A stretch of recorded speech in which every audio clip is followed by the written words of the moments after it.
بسم الله الرحمن الرحيم. السلام عليكم ورحمة الله وبركاته.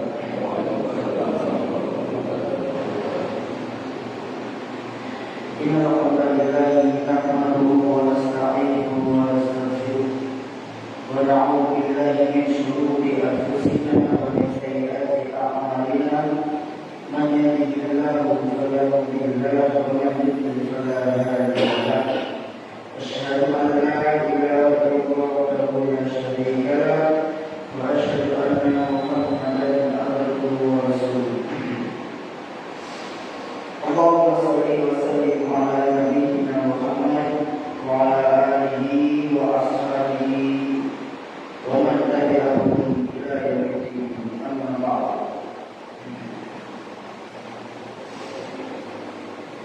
Kita sampai hadis ke-164, melanjutkan pembahasan bab yang lain, yaitu bab memberikan maaf kepada pelayan. Hadis ke-164 berkaitan tentang Anas bin Malik radhiyallahu anhu yang merupakan salah satu pelayan dari pelayan Rasulullah alaihi wasallam. Al-Imam Bukhari rahimahullah mengatakan, haddatsana Abu Ma'mar telah menceritakan kepada kami Abu Ma'mar, dia berkata, haddatsana Abdul Waris telah menceritakan kepada kami Abdul Waris, dia berkata, haddatsana Abdul Aziz telah menceritakan kepada kami Abdul Aziz an Anas radhiyallahu anhu, dari Anas radhiyallahu anhu qala, dia berkata, ini Anas menceritakan bagaimana awal mula dia bisa menjadi khatimnya Rasul alaihi wasallam. Khadiman Nabi sallallahu alaihi wasallam al-Madinah wa laysa lahu khatim. Waktu itu Nabi datang ke Madinah, tiba ke Madinah. Dari mana? Dari Makkah, hijrah ke Madinah. Hijrah ke Madinah, dari Makkah ke Madinah, hijrah ke Madinah. Nah, berapa kali para sahabat Nabi alaihi wasallam hijrah? Dua. Yang pertama ke Habasyah, itu ada bergelombang. Yang kedua ke Madinah. Yang ke Habasyah, sebagian sahabat semisal Ja'far bin Abi Thalib dan lainnya, mereka memilih Habasyah karena melihat Najasyi itu dekat kepada Islam, karena memahami beriman kepada Nabi. Kemudian yang kedua adalah ke Madinah, yaitu semua sahabat dan tersisa di Mekah ke Madinah. Dan Nabi alaihi wasallam itu hijrah terakhir bersama Abu Bakar. Kemudian Ali bin Abi Thalib menggantikan Nabi alaihi wasallam di tempat itu beliau, karena Nabi alaihi wasallam sudah mendengar ajarnya sayembara. Barang siapa yang bisa membawa kepalanya Muhammad, maka akan diajarkan 100 ekor unta. Gitu ya. Maka Nabi datang ke Madinah, walaysa lahu khatim, dan Nabi waktu itu belum punya pelayan. Fa'akhadha Abu Talha biyadihi, maka Abu Talha menggandeng tangannya. Talha bapaknya Anas bin Malik, bapak keduanya Anas bin Malik. Bapak pertamanya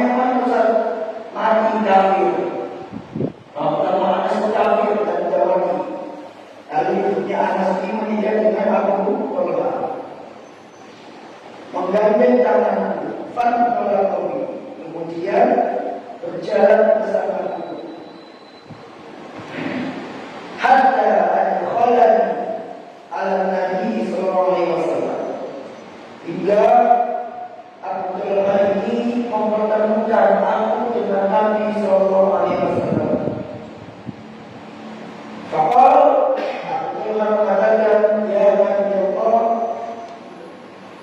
inna ana sa'ulam kaisun labidu. Wahai Nabi Allah, sesungguhnya Anas ini seorang anak yang cerdas, kais, cerdik, labibun, labib, cerdas. Falyahdika, jadikanlah dia pelayanmu. Apa yang dilakukan oleh Abu Talha ini tentu atas izin dari Ummu Sulaim. Dalam riwayat lain dikatakan yang mengajak kepada Nabi alaihi wasallam itu Ummu Sulaim, ibunya sendiri. Sering saya sampaikan ucapannya, Ummu Sulaim mengatakan, ya Rasulullah, hadza ibni Unais. Wahai Rasulullah, ini adalah anakku, namanya Unais. Unais itu adalah tasghir dari Anas, artinya adalah Anas kecil, Unais. Ya, Ubaid, Abdul kecil, Ubaid, Umair, Umar kecil, Husain, Hasan kecil. Karena Husain itu artinya Hasan, Hasan, Husain, Husain ada kecil, Sulaiman, Salman kecil, gitu. Ini anak namanya Unais. Jadikan dia, biarkan dia menjadi pelayan kepada Muslim. Kemudian Musa juga mengatakan, Fadlullah, doakan Anas supaya Rasulullah. Maka didoakan oleh Rasul. Apa doakan oleh Rasul Anas? Masih ingat di Allahumma akhir malahu wa walada. Ya Allah, perbanyaklah hartanya dan anaknya. Sampai berapa anaknya? 120 keturunan. Dan menjadi sahabat yang paling panjang umurnya di antara semua sahabat. Kalau tidak salah ingat, umurnya sampai 100. Fa'udatuhu bis-sabar wal-hadar. Maka aku pun melayani Nabi di saat Nabi sabar dan di saat Nabi sedang mengkirim.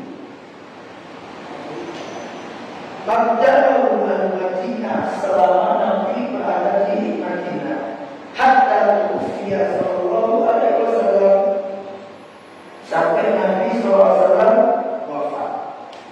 Nah, Anas menceritakan bagaimana alamnya Nabi selama Anas ini menjadi pelayannya. Maqala li syai'in sana'uhu, Nabi itu tidak pernah berkata kepadaku tatkala aku melakukan sesuatu, lima sunataha dan kenapa kamu melakukan ini seperti ini? Jadi apapun yang dilakukan oleh Anas, Nabi tidak pernah protes. Jadi Nabi tidak pernah ngomong kepada Anas, lima sunataha dan kenapa kamu melakukan ini seperti ini? Walau qala syai'in lam asna'hu, dan Nabi juga tidak pernah berkata kepadamu kepada sesuatu, terhadap sesuatu yang tidak aku lakukan. Jadi kalau Anas tidak menyelesaikan suatu pekerjaan, itu Nabi tidak pernah ngomong seperti ini. Allah SWT ada, kenapa kamu tidak melakukan ini? Itu Nabi tidak pernah melakukan seperti itu. Nah, yang kita bahas adalah pertama,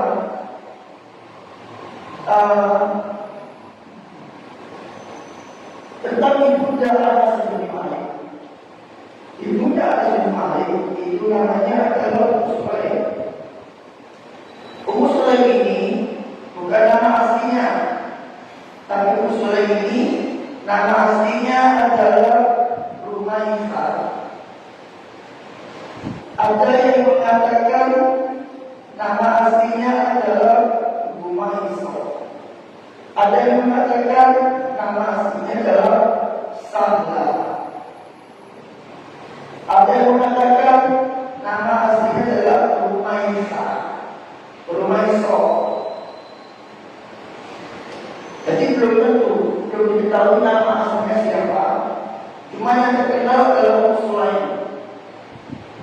Dosa berarti Ummu Sulaim ini punya anak namanya Sulaim. Ya, Ummu Sulaim tidak punya anak namanya Sulaim, tapi dia dipanggil dengan nama kunyah Sulaim, Ummu Sulaim. Ini menunjukkan bahwasanya nama kunyah itu tidak harus dari nama anaknya sendiri. Yang kedua, nama kunyah itu tidak harus dimiliki oleh orang yang punya anak. Orang yang tidak punya anak pun terkadang dia diberi nama kunyah. Nah, Ummu Sulaim ini dia menikah dengan suaminya namanya Malik bin Nadhr. Malik bin Nadhr ini kafir. Ketika Ummu Sulaim beriman, maka Malik bin Nadhr mengatakan, "Asabaiti anni, apakah aku menjadi Syafi'i?" Karena orang yang beriman kepada Allah di zaman itu adalah orang Syafi'i. Orang-orang yang tidak menyembah berhala di zaman itu orang Syafi'i.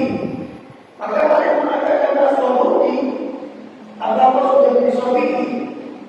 Muslim mengatakan, "Tak, ada anak berbeda. Dan aku bukan seorang Syafi'i, tapi aku ini adalah orang yang beriman kepada Allah Azza wa Jalla."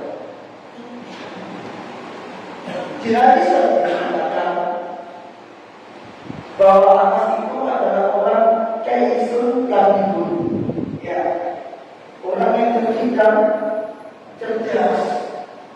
Seorang anak itu dia tidak cukup jadi cerdik, dia tidak cukup menjadi cerdas. Ada prosesnya.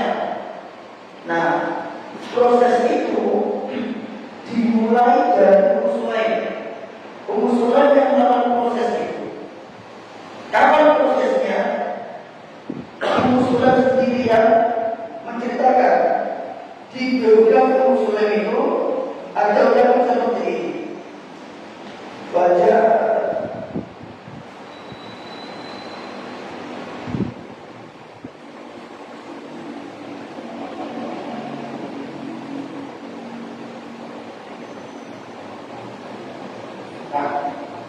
ada kata-kata seperti ini. Wajah al-Qulab itu Anas. Ummu Sulaim itu ketika Anas masih kecil, dia laki suka nalkin Anas. Dan itu Anas dalam keadaan berada di susuannya Ummu Sulaim. Apa yang ditalkin oleh Ummu Sulaim kepada Anas? Tauhid. Dia berkata kepada Anas, "Qul la ilaha illallah." Wahai Anas, ucapkan la ilaha illallah. Qul asyhadu anna Muhammadan Rasulullah. Wahai Anas, ucapkan asyhadu anna Muhammadan Rasulullah. Dan dia berkata mentakir. Ini berapa kali, Pak? Berkali-kali selama Anas berada di susuannya Ummu Sulaim. Berapa tahun? 2 tahun. Karena Ummu Sulaim mengatakan, "La aftimu Anasan hatta yada'adaya." Aku tidak menyapih Anas sampai Anas melepaskan sendiri parijalan. 2 tahun saya tahu Anas tauhid. Sampai akhirnya dia bisa ngomong, "Fa'ala." Anas menirukan ucapan Ummu Sulaim. Nah, dari sini bahwa yang pertama, pendidikan anak itu tidak dimulai dari PAUD, tidak dimulai dari TK, tapi pendidikan anak itu dimulai ketika dia berada di kandungan. Jadi kalau ada perempuan hamil, itu ojo nyanyi. Kalau ada perempuan hamil, itu jangan ditonton terus. Kalau ada perempuan hamil, itu jangan nongkrong, rasani, nongkrong, jangan. Didik anaknya, dimulai baca Quran, zikir. Karena ketika anak itu sudah mencapai usia 120 hari, dia terbentuk janin. Yang terbentuk pertama kali bukan pendengarannya. Dan itu Allah katakan dalam Al-Quran bahwa yang pertama kali Allah ciptakan itu adalah as-sam'a, pendengaran dulu, wal absar, baru penglihatan. Artinya pendidikan anak itu dimulai dari mendengar dulu. Makanya ketika ibunda Anas mentalkin Anas, itu Anas belum bisa ngomong, tapi dia bisa mendengar. Maka dimulai sehingga jamaah suatu kesalahan yang fatal ketika seorang ibu mulai mengajari anaknya ketika dia masuk PAUD, salah besar. Tapi fondasi pendidikan ini dilakukan dalam ketika anak tersebut belum sekolah, masih berada di susuan, bahkan masih berada di kandungan. Itu pelajaran yang kedua yang harus diajari pertama kali kepada seorang anak yang tauhid. Tauhid dulu diajari. Dalam kandungan kita jadi tauhid. Ketika melahirkan disusui tauhid. Dipadain Al-Quran, tauhid dulu. Nah ini pendidikannya usul lain. Ditawain anaknya dengan ucapan tauhid. Terus ulang-ulang sampai akhirnya dia tumbuh menjadi seorang anak yang luar biasa. Makanya kayak Zulkifli Figur terdidik, cerdas. Kayak siapa? Kayak ibunya. Jadi kalau ada seorang perempuan istri suka ngomong, suka campur, suka apa, ini musibah ini. Itu. Ini musibah besar.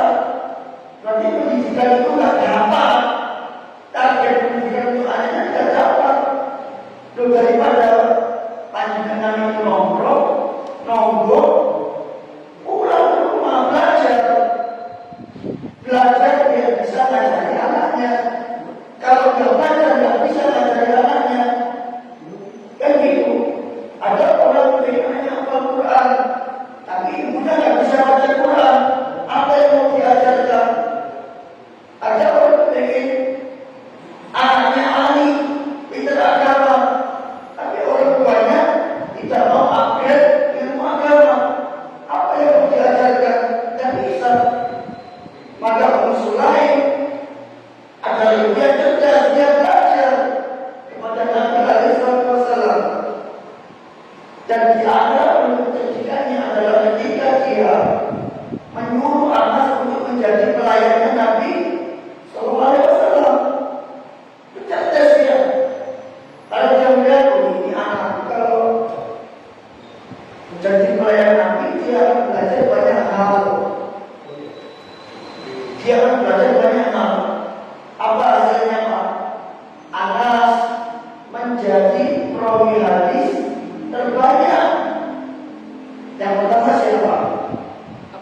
Abu Hurairah. Yang kedua Ibnu Umar. Ya, Abu Hurairah, Ibnu Umar. Yang ketiga Anas bin Malik. Yang keempat baru Aisyah radhiyallahu anha. Anas dengan 2600 sekian hadis. Tak bisa. Bagi kamu belajar tidak apa itu nanti dicocokkan.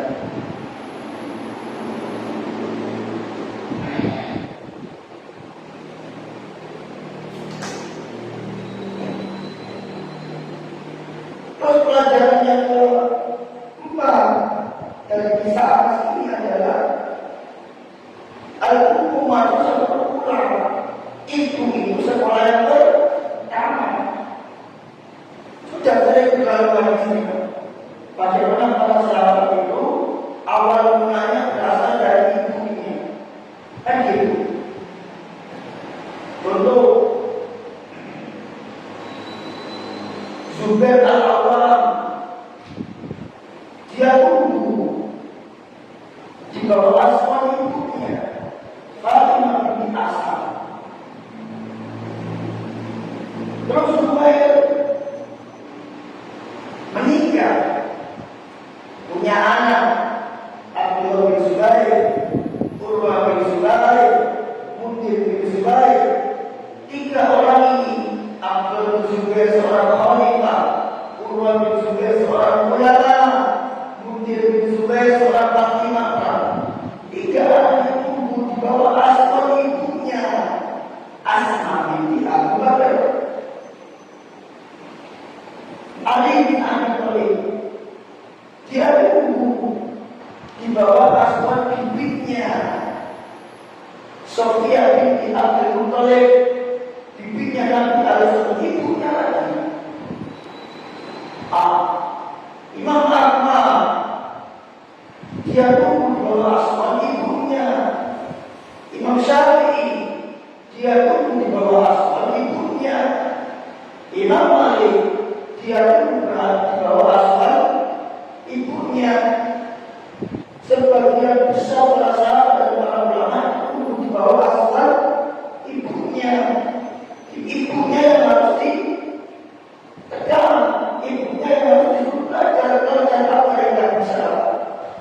Tajwid, belajar tajwid, Quran tidak bisa, baca Quran tidak bisa, belajar Quran. Karena dia sekolah pendidikan utama anak. Nah, ketika Ummu Sulaim ini mencapai anak seperti ini, jamaah, Malik bin Abdul ini dengar itu. Maka Malik betul mengatakan, la tasidi ala ini, kaum perempuan jangan kau usah anakku. Hanya kaki.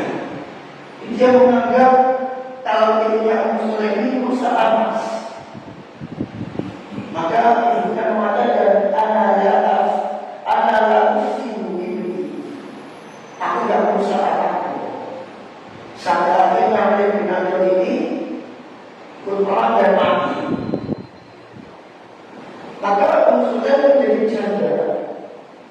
Sampai akhirnya Anas pun dewasa dan Anas yang menyuruh Ummu Sulaim untuk menikah lagi.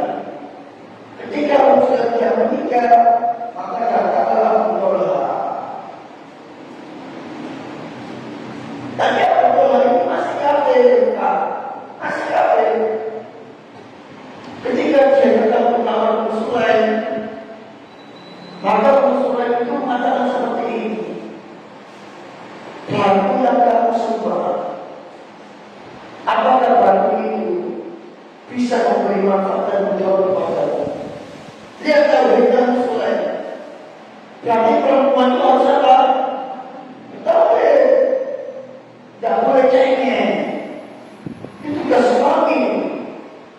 Tidak usah juga cengeng, Pak. Karena ketika orang gunain, itu urusan itu membawa belati. Ketika orang urusan itu membawa belati. Bahkan ketika orang itu urusan itu dalam keadaan hamil anaknya Abdullah.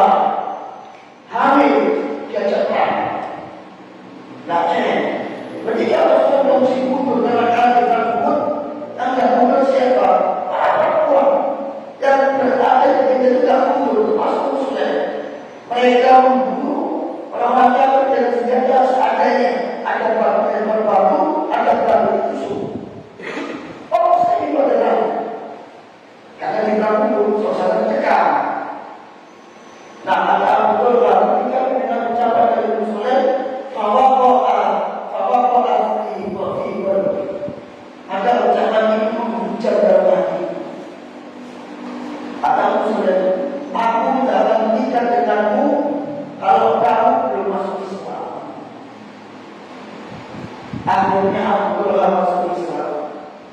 Ketika Abdullah masuk Islam, Muslim mengatakan, aku tak perlu mahar apapun kecuali Islamnya kamu dulu. Jadi masalah kita dia duit, dia ada harta, dan dia ada cukup Islam. Jadi benar-benar Islam itu istilahnya berdiri apa tertanam teguh dalam hati rasa kecintaan itu luar biasa. Bahkan ketika pun syaratnya adalah masuk Islam. Akhirnya Abdullah ini dari Abdullah ini lahirlah anak namanya Abdullah bin Tolha. Nah sekarang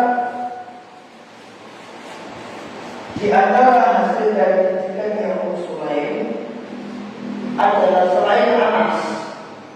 Anas punya saudara namanya Al-Qarrah bin Malik.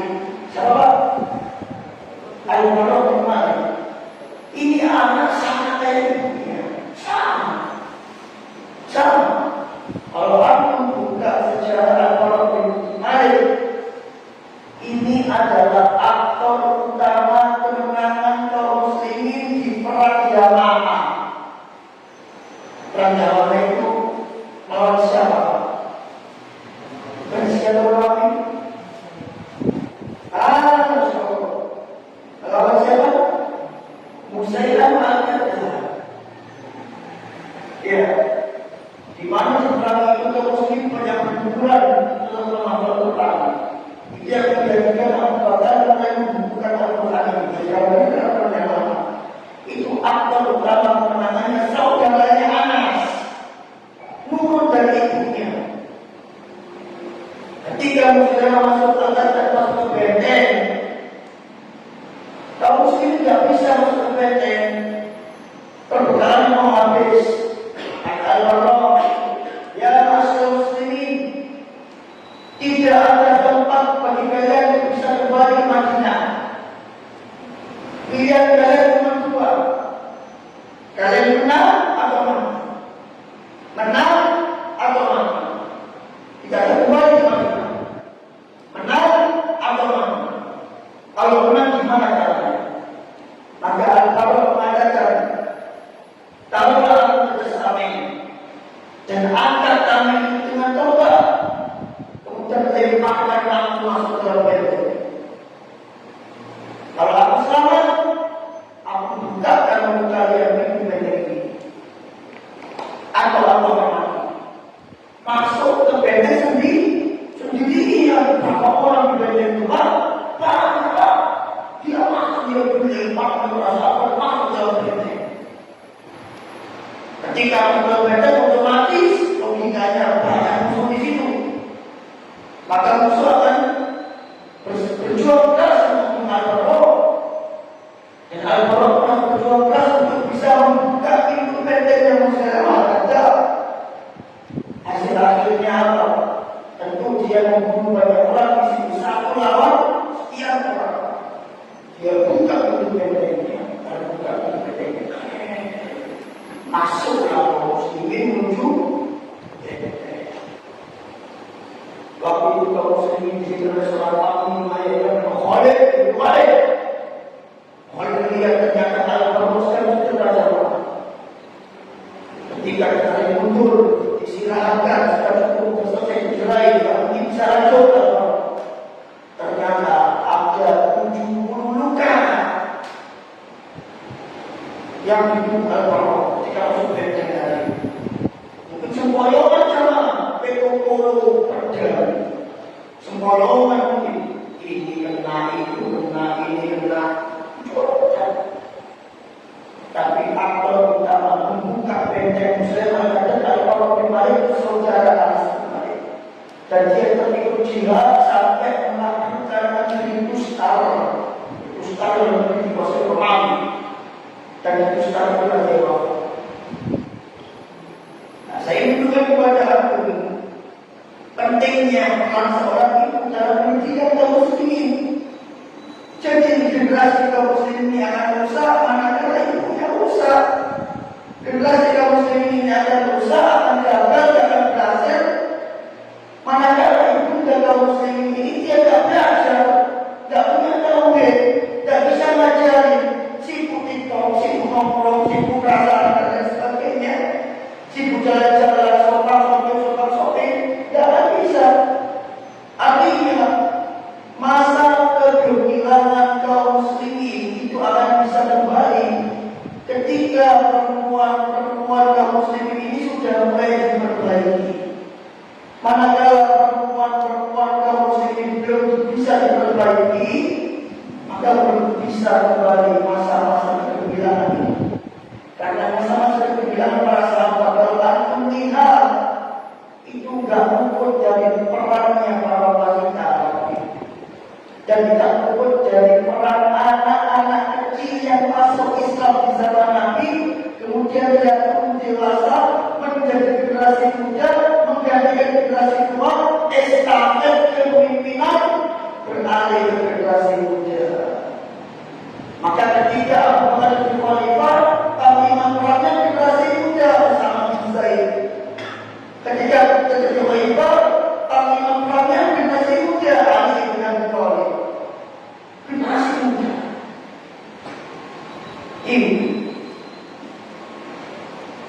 Ini sering saya sampaikan kepada wali murid. Wali murid, akad ilmu. Baik. Pelajaran dari hadis Anas bin Malik. Ayat fihi bayanu kamali khuluqihi sallallahu alaihi wasallam wa husni usratihi wa ilmihi wa sam'ihi. Di sini menunjukkan kepada kita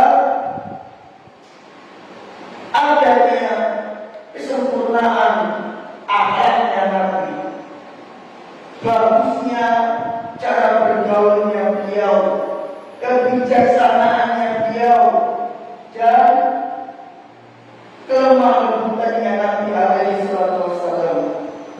Baik, kenapa kok kata demikian? Karena Anas itu dia jadi pelayannya Nabi umur berapa? 10 tahun. Masya Allah, umur 10 tahun. Dan Nabi wafat Anas umur berapa? 20 tahun. Masih muda. Masih muda tapi jadi bulan masih muda. Hadis tentang soft yang sejajar itu adalah hadisnya Anas. Hadis tentang Nabi sholat malam itu adalah hadisnya Anas. Karena Anas sholat malam sama Nabi, anak kecil umur 10 tahun. Nah, karena dia masih kecil, Nabi menempatkan Anas sesuai dengan posisinya. Maka dikatakan oleh Syekh di sini di kitab saya, ucapannya sangat bagus. Saya mengatakan di sini bahwa hadis ini adalah bentuk kesempurnaan akhlaknya Nabi dan bentuk sesuatu yang menunjukkan bagi kita. Tapi bagi Nabi itu alhamdulillah memang sifatnya Nabi, tapi bagi kita itu hanya menunjukkan. Kenapa? Kata Syekh ini, di anal insan rubbama la yasbiru khassatan idza waqa al-amru min sabirin fisin. Karena terkadang seseorang itu dia tidak sabar kalau ada kesalahan terjadi pada anak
melawan orang tua, bukan karena dia ingin berharga sama orang tua, tapi memang tabiatnya mereka suka membantah. Maka kewajiban orang tua adalah melakukan tasjid, melakukan motivasi ke anak tersebut dan meluruskan, biar dia tidak suka bantah tanpa mencela dia, tanpa menghina dia, tanpa merendahkan dia, karena itu memang tabiatnya mereka suka membantah. Terkadang seseorang tidak mampu menyembunyikan amarahnya ketika anaknya melakukan kesalahan. Ini kata Syekh kata saya ini. Walakin Nabi SAW, tapi Nabi SAW ilmu benar-benar bijaksana, benar-benar bijaksana. Wa kamaluhu al-insani kamaluhu, dan benar-benar sempurna sisi kemanusiaannya. Apa bentuk kebijaksanaannya? Anas yang mengatakan tadi, Nabi itu tidak pernah tanya ke saya, kenapa kamu tidak melakukan ini? Dan tidak pernah tanya ke saya, dan tidak pernah tanya ke saya tadi.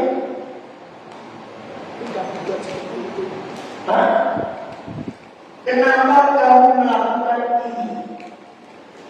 Kenapa kamu tidak melakukan ini? Dan kenapa kamu melakukan ini? Dibiarkan sama Nabi, ditoleransi sama Nabi usianya Anas itu. Yang mungkin dinasihati dia, tapi juga ada toleransi.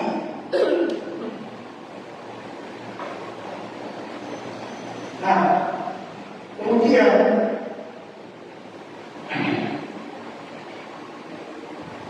faedah berikutnya dari sini adalah ketika banyak faedah sebenarnya, seperti ibu, sekolah pertama atau apa, lebih banyak faedahnya.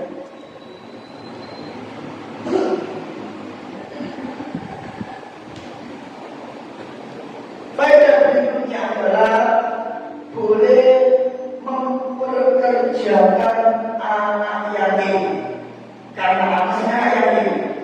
Boleh memperkerjakan anak yatim ketika memperkerjakan tersebut itu maslahat buat dia. Maka ibunda Anas melihat menjadikan Anas sebagai pelayan Nabi itu bermaslahat, maka dijadikan pelayan Nabi alaihi wasallam. Dan di sini juga menunjukkan tentang keutamaan Anas bin Malik, di mana Anas bin Malik sama sekali tidak meninggalkan Nabi baik safar maupun lagi mungkin. Artinya dia belajar bersama Nabi. Safar dia belajar, mungkin dia juga belajar. Hadis yang terakhir, apabila seorang budak mencuri dari Abu Hurairah dari Abi Hurairah radhiyallahu anhu, qala Rasulullah sallallahu alaihi wasallam, "Idza sarqal mamluku," apabila seorang budak itu mencuri, bihu apa itu? Jualah dia, walau binasyin, jualah dia meskipun dengan harga satu nas. Satu nas itu berapa? Abu Abdillah mengatakan an-nas itu isruna. Satu nas itu adalah 20 dirham. Istilahnya begitu. Wan nawa itu adalah 5 dirham. Kalau satu nas 20 dirham, maka ukiyah itu 40 dirham. Jadi nas itu sama dengan separuh rupiah. Jadi jumlah mata uang maksudnya, bukan nama mata uang. Kalau nama mata uangnya dinar, tapi ketika dia mencapai jumlah tertentu, maka ada istilahnya. Sama seperti kita, ada ribuan, ratusan, jutaan, miliaran begitu. Nah, kalau 20 dirham, maka istilahnya nas. Kalau 40 dirham, maka istilahnya satu rupiah. Kalau 5 dirham, maka istilahnya satu nawa.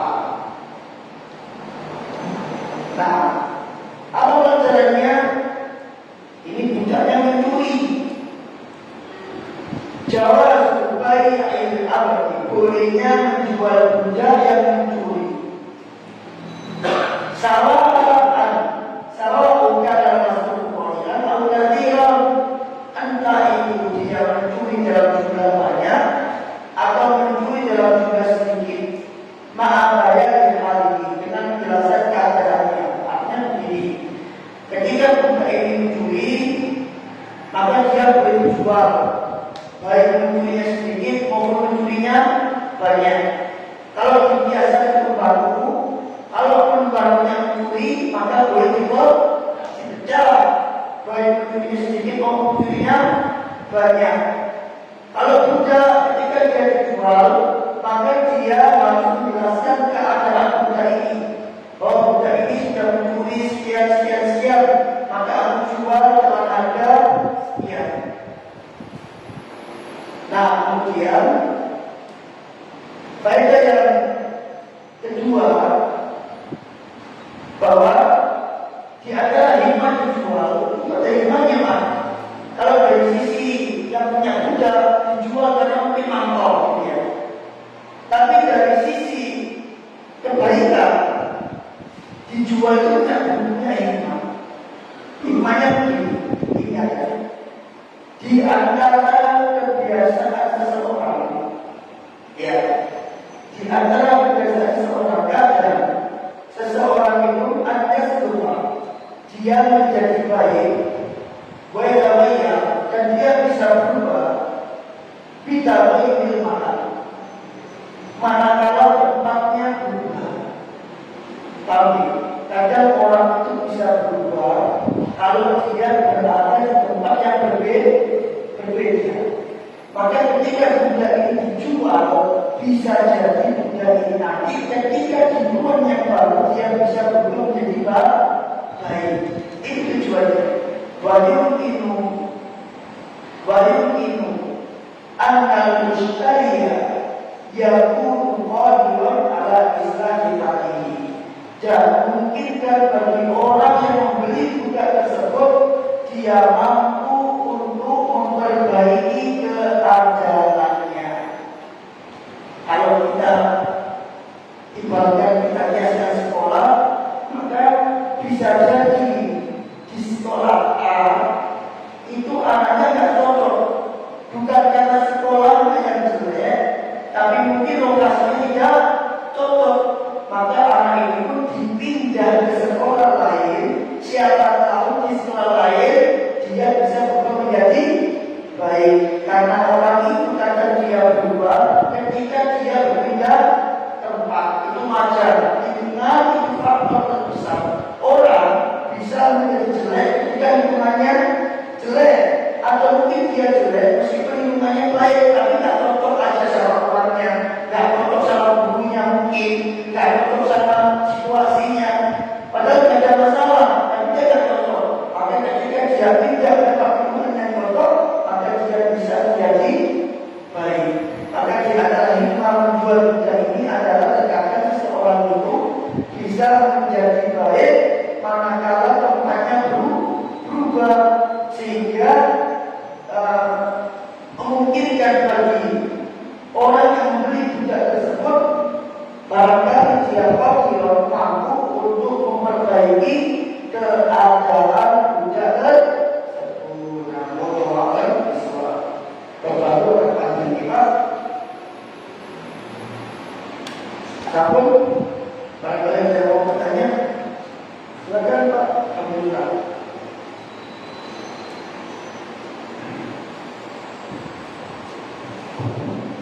Assalamualaikum warahmatullahi wabarakatuh. Waalaikumsalam.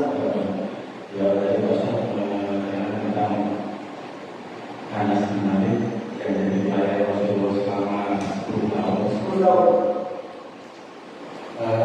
Apa saja?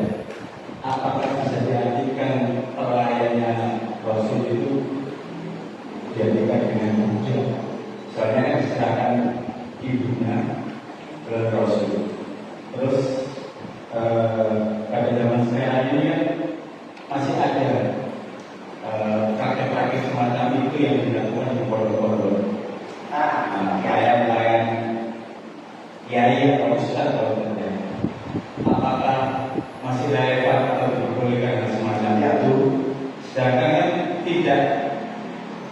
sesuai yang Rasul ajarkan ya Pak. Maksud saya di pelayanan Pak Kiai Ustaz itu kan begitu mengagungkan Ustaznya, Kiainya, maksudnya sampai sujud-sujud sampai sungguh-sungguh itu Pak Ustaz. Apa masih relevan semacam itu belajar rumah? Yang pertama, khotim itu bisa dari Buddha, bisa dari bukan Buddha. Ada di Malik itu bukan Buddha, tapi dia orang Merdeka. Konsekuensinya apa? Kalau Buddha boleh dijual nanti. Kalau Buddha boleh dijual. Sedangkan Anas bukan Buddha, maka Nabi tidak akan menjual Anas, dan Anas bebas, bisa diintinya, bisa Nabi Sallallahu Alaihi Wasallam. Jadi kalau istilahkan Anas ini jadi khotim, itu sama seperti Anas di sekolah. Sekolah tapi gurunya Rasulullah Sallallahu Alaihi Wasallam.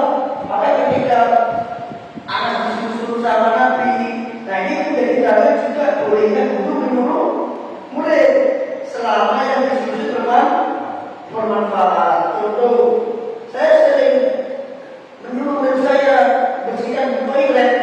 Manfaatnya itu, manfaat itu yang pertama toiletnya bersih, yang kedua yang perempuan juga bersih, yang ketiga dia tidak akan menjadi orang yang jijik sama kotoran.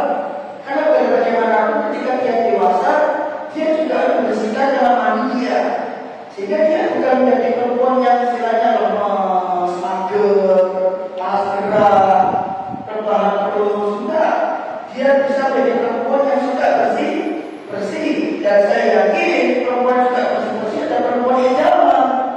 Kalau ada laki-laki dari istrinya nggak suka bersih, boleh coba dia di luar kerja, di rumah bersih. Kasihan, maka perempuan yang bersih ini perempuan ini idaman, apalagi kalau dia bisa masak, dia bisa jahit misalkan. Kemarin ada anak senang yang menulis surat. Di antara pelajaran yang saya paling sukai adalah pelajaran merajut. Saya bilang saya nggak tahu siapa anaknya karena suratnya anonim, nggak ada namanya. Saya bilang, nah kalau kamu suka merajut teruskan, itu bakatnya luar biasa. Dan itu adalah perempuan idaman laki-laki. Karena apa? Karena bapak suka bolong. Kalau perempuan nggak bisa jahit, kasihnya bapaknya beli-beli terus.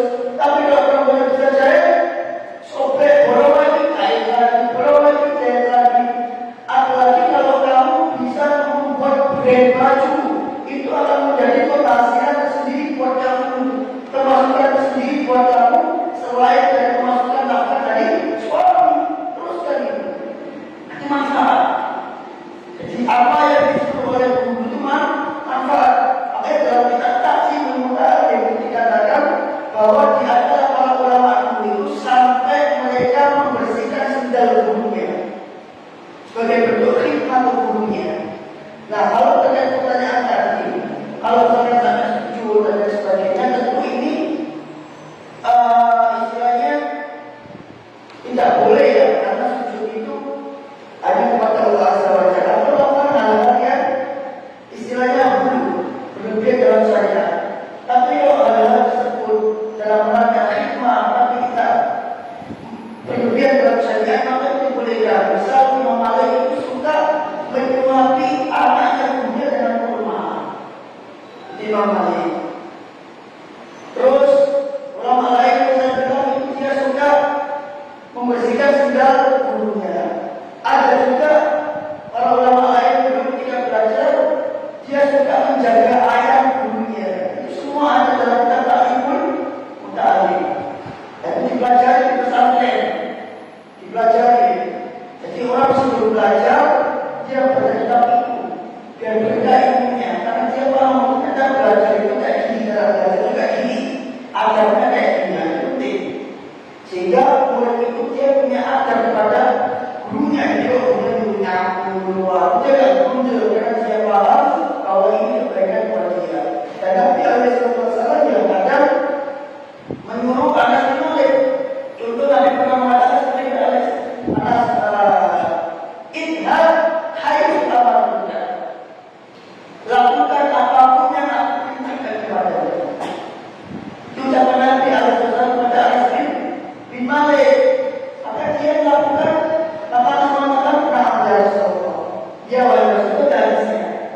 sesuatu melakukan apapun yang seperti perintahkan. Artinya guru itu boleh. Nah, masalahnya terkadang apa yang disebut oleh guru ini menjadikan orang tua itu kadang baper, terbawa perasaan. Maka kalau orang tua itu paham tentang masalah pendidikan, bahwa perintah kepada murid itu selama tidak melebihi kapasitas kemampuan murid tersebut, maka itu menjadi manfaat buat dia. Ya, manfaat buat dia. Contoh, saya kadang menyuruh saya untuk usaha. Sebagai orang mengatakan, usaha katanya ini saja, itu usaha manfaat itu. Manfaat. Dia akan memiliki tulang yang kuat, akan laki-laki. Dan ketika dia usaha, maka dia tidak akan menjadi tipe laki-laki yang bodi. Tahu bodi ya? Bencong, tulang lunak, bandi, terus dimulai. Nah itu, yang terus kepada dia tidak suka, dia suka usaha. Ketika saya mesti aku, ada orang yang suka usaha, suka sebelum dia nak usaha, berapa usaha, sekian usaha dia. Senang aja mereka. Cuma saya bilang, tak apa-apa, itu manfaat program untuk menguatkan perlawanganmu itu. Nanti kau berjihad, bawa pedang kuat, berjihad, bawa tembak kuat. Jangan bawa pedang, tembak itu ringan, tembak itu berat, pistol itu kecil, berat itu angkat dari wajah. Tidak kuat, tapi bisa nanti. Terus orang yang tidak kuat, jadi suami, anak LPG tidak kuat, anak galau tidak kuat, terus apa sih anak mau istri? Gitu, apa itu? Jadi jangan bawa bapak dulu orang-tuanya. Pendidikan seperti itu memang ada manfaatnya. Selama yang diberi hukuman itu tidak melebihi kapasitas anak tersebut. Selama yang keder, nangisan, pusat 500 mojo disesuaikan. Boleh selama itu tidak keluar dari koridor syariat. Siapa lagi kita? Silakan kepada kebetulan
Maka dari itu di situ kita bisa nasihati dia, kasih motivasi dia dengan hal-hal yang bisa menjauhkan dia dari membantah.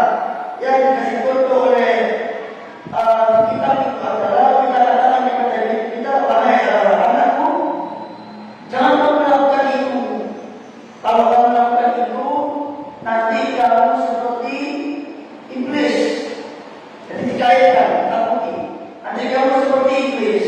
Iblis itu sudah membantah Allah Azza wa Jalla. Akhirnya iblis itu masuk ke dalam neraka. Nah, kalau kamu membantah orang tua, nanti kamu seperti iblis nanti. Namanya iblis itu tidak boleh. Emang kamu mau namanya iblis? Nah, gitu. Ya, gitu. Demikian juga dengan misalkan mau tidur, anaknya nggak mau cuci kaki, ya kan? Atau nggak mau sikat gigi. Nah, itu kita kasih motivasi yang sama seperti itu dulu. Ayo cuci kaki dulu, kalau nggak bersih nanti kamu sakit dulu. Tanpa ada celaan atau marah di situ. Cuma kadang-kadang dikatakan kurang sabar. Nah, itu Pak.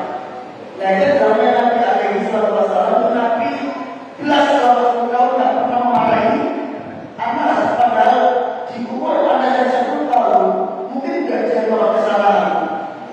Mungkin ketika Nabi menyuruh sesuatu, mungkin tidak dia melakukan, tidak melakukan 100%. Kita sampai sana mungkin karena kemampuan dia terbatas, kemampuan dia yang menyuruh, mungkin dia melakukan dan tidak betul apa-apa. Karena dia masih kecil, belum sempurna, akalnya belum akalnya belum matang. Diwajar kesalahan, tapi dikatakan oleh Anas, ya bagaimana Nabi tidak marah itu menjadi hal yang berkesan dalam diri Anas. Yang diingin oleh Anas ketika dewasa, Nabi tidak pernah marah, Nabi tidak pernah melolokkan aku. Hadisnya dalam Nabi tidak pernah melolokkan, tidak pernah nyerah Nabi. Dia itu sama Anas ini hal yang berkesan. Tapi ketika Anas masih kecil, apa dia mengingat masalah ini, Nabi tidak pernah menerangkan. Dia tidak akan belum berkesan. Tapi ketika dewasa, maka hal yang dia alami ketika kecil akan menjadi ingatan yang tetap di otaknya dia. Ketika dewasa, kalau masih kecil begini, anak tidak tahu apa dengan dapatan, anak tidak tahu. Anak tidak belum otak dia, atau dia belum sampai kepada empati dengan belum sampai. Tapi apa yang dengan lakukan kecil dengan dibayar itu akan dia lihat, dan itu akan dia rasakan ketika dia dewasa. Oh ya, itu bapak tidak pernah begini. Saya yakin dengan kayak ini. Saya pernah cerita dulu ketika saya dipukul oleh bapak saya. Saya masih ingat sekarang. Yang saya rasakan waktu itu saya umur lagi. Belum naik, aku seperti orang panahnya. Saya masih ingat sekarang. Ketika saya dipukul oleh bapak saya, belajar tidak bisa, mungkin akan nangis juga, karena tidak betul orang tua. Tapi ketika saya dewasa, saya sadar itu kebaikan saya. Tapi ketika itu saya mampu. Awas dulu, saya pernah bapak saya. Kalau orang tak pandang di dunia seperti ini, ini penting. Akan menjadi hal yang berkesan nanti. Nah, ada simbalik yang berkesan seperti apa?